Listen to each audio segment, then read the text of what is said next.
Hello everybody, it's Tim here again, here another movie review, this time for Looney Tunes The Day the Earth Blew Up. Now, as far as like the Looney Tunes movies go, like the theatrical films, I gotta say,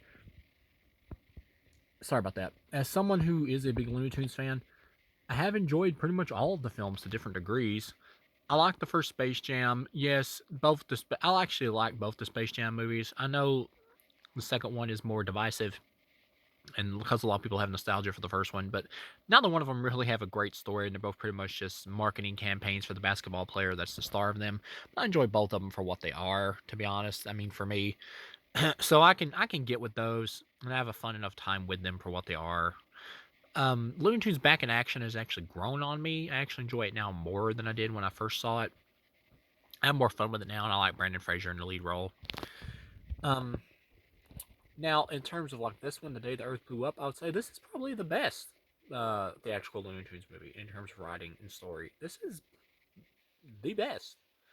Um, I like the story. It's about pretty much like Porky Pig and Daffy Duck being raised as like brothers by I believe like this character maybe like our Farmer John, I believe. And I like the way he's animated because he almost looks like a real person or whatever in the way he moves and stuff like that. Kind of, but it is neat that they're kind of like raised together as brothers and everything. And this Daffy Duck in this one is closer to like more of his loony side, like he was in the original cartoons, but also at the same time to where he did care about his friends and everything. Whereas the later Daffy, with who was just kind of greedy and all that all the time, he didn't care about anyone. So it is closer to the original Daffy in my opinion in terms of the Looney Tunes cartoons, which was kind of neat to see that again. But yeah, it's him and Porky Pig as pretty much like brothers and raised as brothers, which is pretty cool. And the farmer, you get the idea he passes away, and they're trying to keep their house. I like the way they like try to fix up their house. Like Daffy takes like a pizza box and nails it over a hole or whatever in the porch to be like it's up to code. I thought that was pretty funny. But they got a big hole in the roof because a meteorite crashed through it. And of course, there's this goo from the meteorite or whatever that's like took over the scientist's body, and you find out it's actually going to be part of an alien invasion where they're infecting this gum. So when the people chew it, they pretty much become like zombies.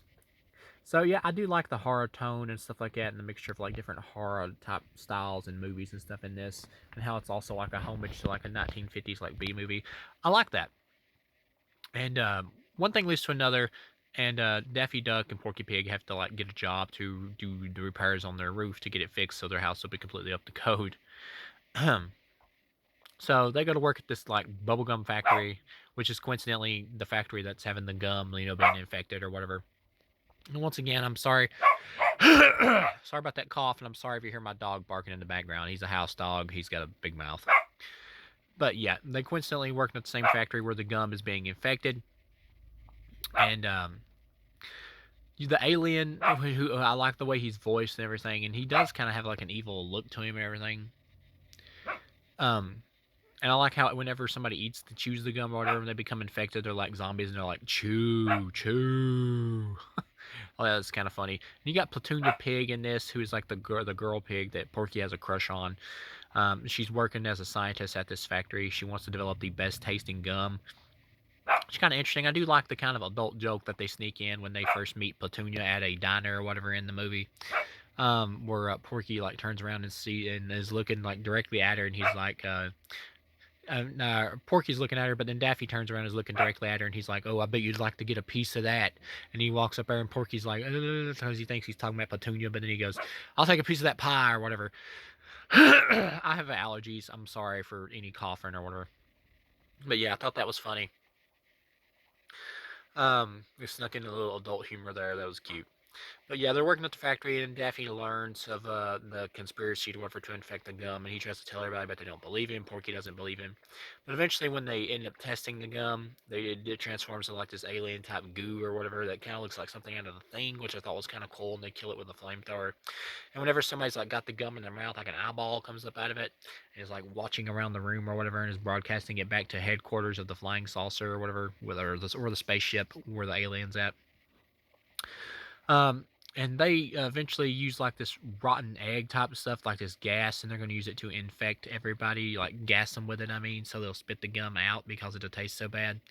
But just kind of interesting idea, and you get like this cool scene where Porky Pig and Petunia are doing it or whatever, and it's playing like REM's "It's the End of the World," which is pretty cool. And then Daffy shows up and fucks everything up, which he has a habit of doing in the movie, as he's so loony. But of course, you know by the end Daffy's going to redeem himself, and Porky's mad at him because it causes Petunia to get taken, and she gets taken over. But you know by the end that him and Porky's gonna make things right between each other. You know that's going to be their arc of him accepting Daffy or whatever more for what he is after having problems with him. Once again, sorry for the allergies. I mean, you know that's where this is going, and so people are still like zombie infected or whatever by the gum, and then they end up taking like Porky and Daffy aboard the ship. And they got them in this holding, which of course the bad guy captures them. You're like, well, why doesn't he just destroy them? You know, they're obviously going to get out, but it's a movie thing. So they get loose and they end up stopping the bad guy and the bad guy alien and all the gum, and then you find out that it was actually a twist where the alien was actually going to try to save the world because he wanted to save Earth because it had the most delicious drink on it, which was boba tea, which is kind of actually an advertisement for boba tea. But I did think it was cute. I thought it was funny. And because there's a meteorite heading for Earth, and he wanted all the gum infected people to whatever to like blow the gum out and seal the Earth in a bubble, so it would like bounce the meteorite off of it, which is kind of silly. The movie could have just worked as just a story about the evil alien. You didn't need the whole meteorite thing and all that. But they want to have a double twist, and it does make the movie feel a little long by having this extra twist in there or whatever. But it doesn't kill the movie or anything. It's not totally needed, but it does make for like a cool scene where they got to go like to the a meteorite, basically like Armageddon, and blow it up. And this is when Porky just like embraces Daffy's loony side, and he tells him just to go crazy. And so they put like this gum that Petunia made that's going to be explosive down there inside the meteorite. They're going to use it to blow it up. And Daffy goes down there with a big hammer and starts like smashing the shit out of stuff, and it causes the stalactites to like fall down on it or whatever, basically to act as it's kind of chewing it, so it'll make it explode and blow the thing up. One thing leads to another, and Daffy gets caught in the gum, and Porky doesn't want to leave him because, you know, they're basically like brothers, so it blows up. And you think, oh, I mean, if you're a kid, you might think, oh, you know, are they dead? You know, they didn't make it. They sacrificed themselves. But of course, you know they're not going to kill them off if you're an adult. So they come crashing down in a little chunk of like meteor rock or whatever from the big meteor, and they're still on it. And they're like, "We're alive!" And it's a happy ending. And there's a little extra scene like right in the credits where it's like them drinking boba tea or whatever together with the alien at their new house, which is kind of like this mansion looking thing or whatever, because they basically found like a deed or whatever, to cover the expenses for the house that was hidden inside of a family photo, and so they create like this new mansion looking place. Which, yeah, it was kind of cool at the end to see the reaction of like I believe it was like the realtor or whatever who's wanting to like bulldoze it over to like make way for whatever the hell they want to build in this place, because the house was kind of like an eyesore because it was so beat up, and she's like, ah, just kind of funny. So yeah, overall, this would be a 4 out of 4. This was a great movie. It's a great, fun family movie that also has good adult humor in there as well, sprinkled in, and it also just has fun for adults in there as well. And this film was originally just going to be canned by Warner Brothers, along with another Looney Tunes film, Coyote vs. Acme. And both films were pretty much bought by this company called Ketchup Entertainment to be distributed by them. And I'm glad they are, because I love the Looney Tunes films. I love the Looney Tunes. Well, I should say I love the Looney Tunes. I don't love their films, but I do really enjoy them. I haven't hated any of them to different degrees. I like them to different degrees, including this one, which I think is the best. To me, this is the one I really like. But yet, so I'm looking forward to Coyote vs. Acme. So yeah, overall 4 out of 4, great film. And thank you for watching, and I'll see you again.